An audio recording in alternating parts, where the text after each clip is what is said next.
યમુનાજીનું સામર્થ્ય, યમુનાજીના ગુણ અનંત ગુણભૂષિતે શિવ વિરંચી દેવસ્તુતે. યમુનાજીનું પાન કરીએ તો યમયાતના ટળી જાય. યમુનાજીમાં ભાવથી સ્નાન કરીએ તો તનુ નવત્વ એટલે ભગવત સેવોપયોગી દેહની પ્રાપ્તિ થાય. શ્રી યમુનાજી કૃપા કરે તો જીવની ઠાકોરજીમાં ને ઠાકોરજીની જીવમાં પ્રીતિ કરાવે દે. મુકુંદ રતિ વર્ધિની છે. યમુનાજી કૃપા કરે તો જીવનો લૌકિક આસુરી સ્વભાવ છૂટે અને અલૌકિક ભગવદી સ્વભાવ એને પ્રાપ્ત થાય. આ યમુનાજીનું સામર્થ્ય એમનું આધ્યાત્મિક સ્વરૂપ છે. અને આધિદૈવિક સ્વરૂપ એટલે નિત્ય લીલામાં નમત કૃષ્ણ તુર્ય પ્રિયામ એ ચતુર્થ પ્રિયાજીનું સ્વરૂપ છે. એ આધિદૈવિક સ્વરૂપ છે. દેવ અને પર્વત બધા છે, એમના પણ અધિષ્ઠાતા ઋષિ કે દેવ ઇત્યાદિ હોય, નદી પર્વતોના પણ અધિષ્ઠાતા હોય. તો એ ઋષિ રૂપ જે ઋષિ છે દ્રોણ પર્વત, એને ત્યાં પુત્ર સ્વરૂપે ગોવર્ધનનું પ્રાગટ્ય થયું. ત્યાર પછી કામદગીરી અને ચરણાદ્રી બંને. કામદગીરી એટલે કાંતાનાથ પર્વત, ગિરિરાજજીના ભાઈ, જે ચિત્રકૂટમાં બિરાજે છે. રામાવતારમાં પ્રભુ એમના પર કૃપા કરી. અને ચરણાદ્રી વામન અવતારમાં ઠાકોરજી પોતાના ચરણના પર પધરાવ્યા, જ્યાં શ્રી ગુસાઈજીનું પ્રાગટ્ય થયું, જેની તળેટીમાં ભીતર ચરણાટ ગામ છે. લોકો આજે એને ચુનાર નામથી જાણે છે. આ 3 પુત્રો થયા દ્રોણ પર્વતને ત્યાં. તો કે છે બાળપણ ખૂબ સુંદર અલૌકિક,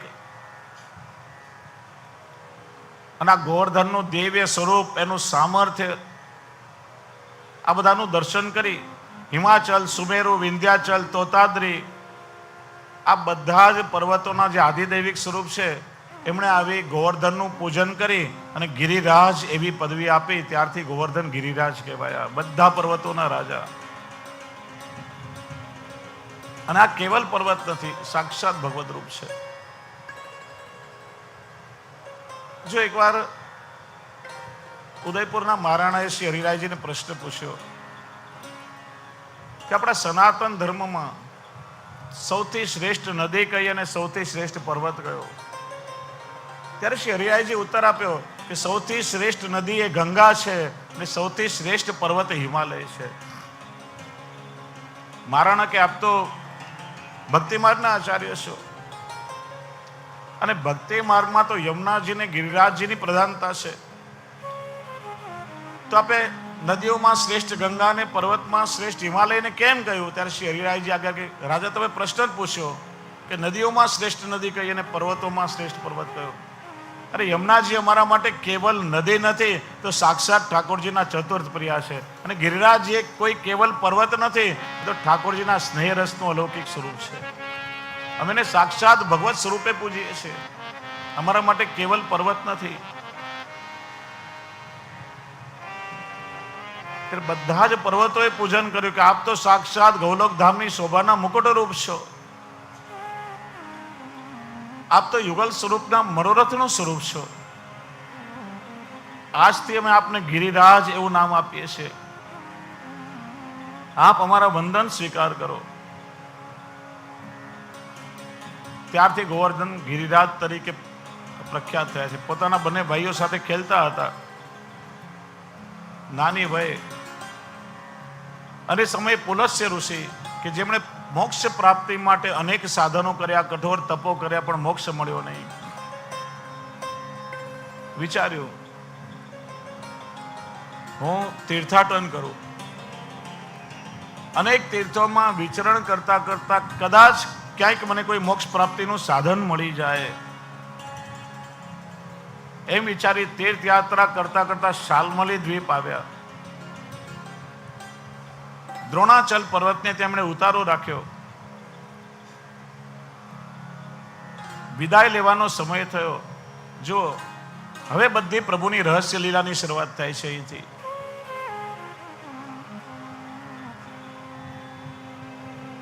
અમને કહ્યું દ્રોણાચલ પર્વતને અનેક સાધનો કર્યા, મને મોક્ષ મળ્યો નથી.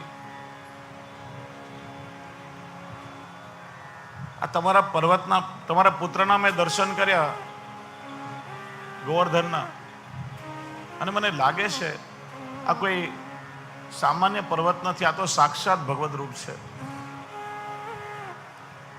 હું મારા સામર્થ્યથી એને કાશી લઈ જાઉં અને ગંગાજીના કિનારા પર એને સ્થાપિત કરું અને એની કંદરામાં બેસીને તપ કરું તો ચોક્કસ મને મુક્તિ મળી જશે એવો મને વિશ્વાસ છે. માટે તમારો આ પુત્ર ગોવર્ધન મને આપો. આ સાંભળીને દ્રોણાચલને માથે મને વીજળી પડી. વિચાર આવ્યો, મારો આવો તેજસ્વી અલૌકિક પુત્ર કેવી રીતે આપું? પણ જો ઋષિને ના કહીશ મને ક્રોધથી શાપ આપશે. આપત્તિને કેવી રીતે ટાળું?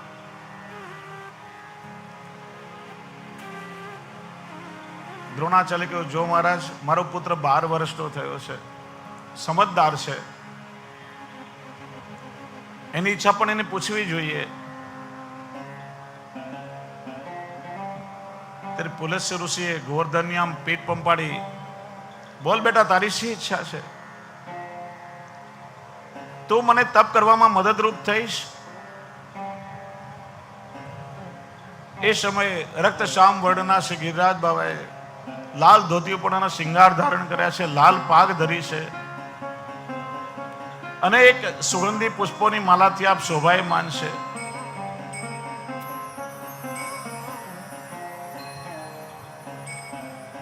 ગિરિરાજજીએ કહ્યું, મહારાજ, અવિવેક થાય તો ક્ષમા કરજો,